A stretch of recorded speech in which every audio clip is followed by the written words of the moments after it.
Well, I think first I would like to take this opportunity to thank all of you, especially all of you that won the trip to the cruise. Without all of you, none of this is possible. So please give yourselves a round of applause for an amazing job that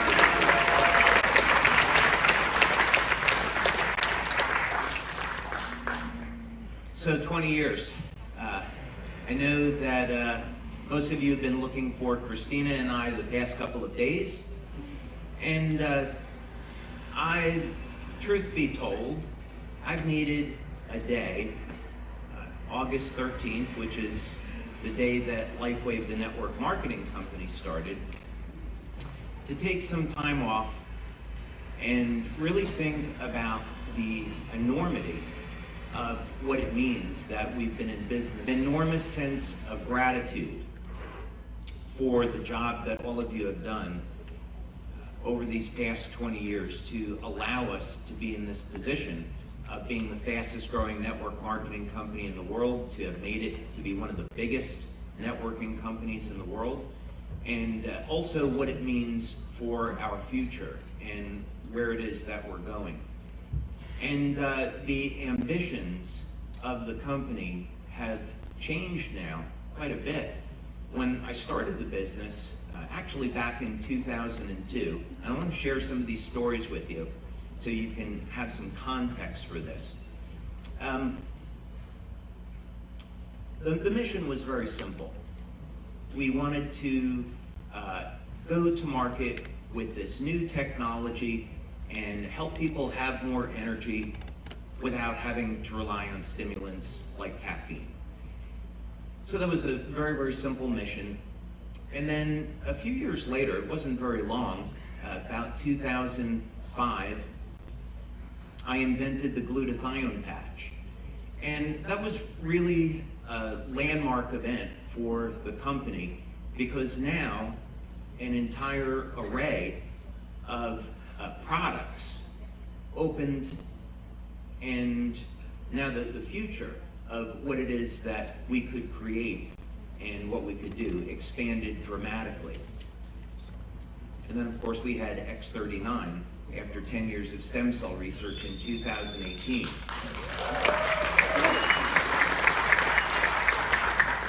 So the mission, the vision of the company has organically changed and grown over these past 20 years.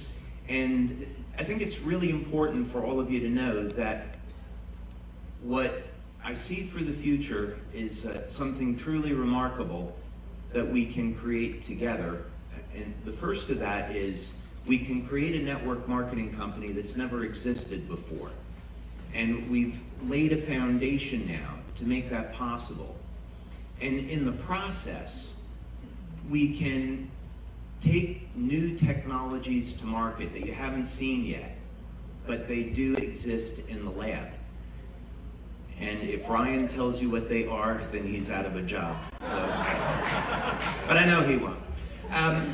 But we have the opportunity to take these new technologies to market, and in the process, do good for the planet and do good for humanity. And ultimately, that's what this really should be all about. So that's what's coming in the future, but I'm going to share a little bit more of that with you later and give you some specifics. But first I want to reflect back on where we've been these past 20 years and share some stories that I hope that you'll find inspirational. Because really the point is, it's difficult to talk about this without making me seem like a good guy or something. And I really don't want to do that. Kind of the whole point of this is that we find ourselves in situations in life that are difficult. We all find that we can get into some very dark times. Maybe it's a challenge with our health, or challenge with finances, or with family. And LifeWave was able to survive through a number of extraordinarily difficult times. And it was through a lot of prayer, a lot of hard work, a lot of blessings that we were able to get to where we are today.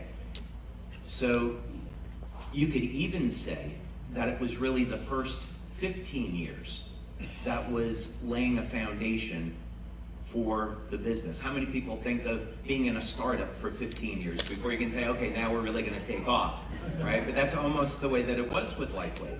So sometimes, you can have plans, and it's great to do planning, but then very often you'll find that God has different plans for you. So you have to be able to adapt to that. So, how'd you all enjoy Athens, by the way? Enjoy Athens? Christina and I, we went to see the Acropolis. And because the Acropolis is known for myths, I'm going to tell you a myth now. Okay? So that means this is a story that it didn't actually happen, but I want to just convey a meaning behind it. So Christina and I, don't be embarrassed, honey. It's all good. Trust the process. That's what we say in our relationship, trust the process. So we went up to the Acropolis. I had wanted to see this my entire life. Of course, it's absolutely beautiful. See this beautiful hill, all these ancient buildings up there. You want to find out what happened. So we took the hike, and we went up the side of the hill to see this. And there's a tour guide up at the top. Here's where the myth starts. We actually did go to the Acropolis. We get to the top, and there's a tour guide. And the tour guide says, take a look at this hill. It's been here for millions of years. And a few million years ago, a bolt of lightning came down from the sky, and the locals said that it was the god Zeus. Bolt of lightning comes down from the sky, it strikes the ground, and all of a sudden, over a process of millions of years, these buildings start to just rise up out of the ground. And that's how we got these beautiful buildings that are here today. Now, right away, we know there is no way this story could be true, right? We can look at a building like the Parthenon. It's built with sacred geometry, as you probably know, and we can marvel at how did people thousands of years ago cut blocks to such precision? How did they move these blocks that weigh thousands of pounds up on top of one another without doing that with any modern equipment? But we can look at the Acropolis and we can know that there was engineering, we can know that there was intelligent design, and that people created it. So why is it that when we have 3 billion base pairs in our DNA stretched across 23 chromosomes, that there's literally trillions of pieces of data in the biological system on this planet to create all of the different species and life forms across our planet, that people want to tell us that this sprang from nothing? Why would we ever want to believe that? There has to be a creator involved. There has to be a mind and an energy for this intelligent design. Back in the 80s when I was in high school, I was a good science student, and I loved programming computers. And I was so good at computers that my guidance counselor talked me out of going for a degree in biology to get a degree in computer science, which 2 years into the process I realized was a gigantic mistake. But I used to love programming computers. And as many of you know who have programmed computers, that you have thousands, or today it's billions of lines of code, and of course AI systems are writing their own code. But what you know about programming is that if you have one line of code that is incorrect, that software program could crash. And it causes sometimes unsurvivable problems for computer systems. So we know that there had to be intelligent design involved with the programming of our DNA. It's absolutely too complex. There's actually micro machinery, molecular motors in our mitochondria. Did you know that there is a little motor that spins at about 9,000 RPM? in our mitochondria. It's powered by hydrogen.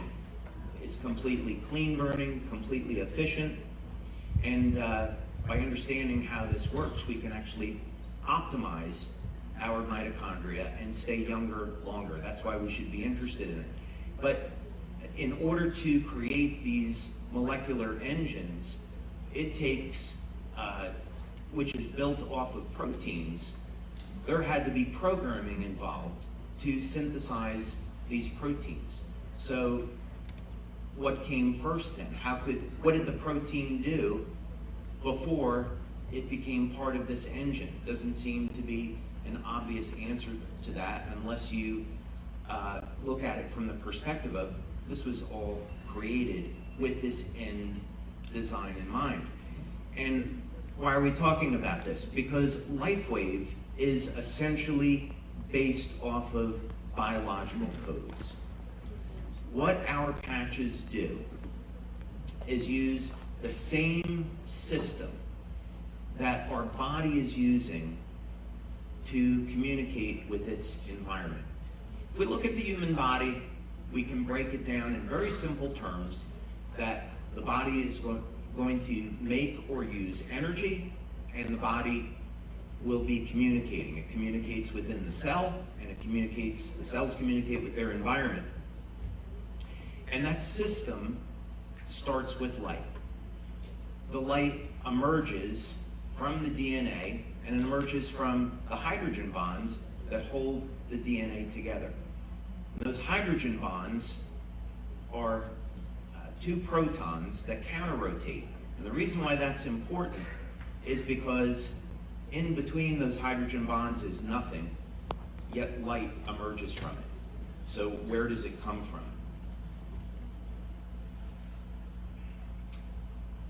These photons of light are highly coherent. They're as coherent as laser light.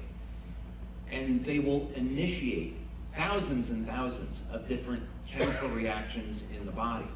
So the light acts as a signaling mechanism that turns into biochemistry. And it can also turn into electrical signaling, which eventually turns into being manifested as a biochemical change in our bodies.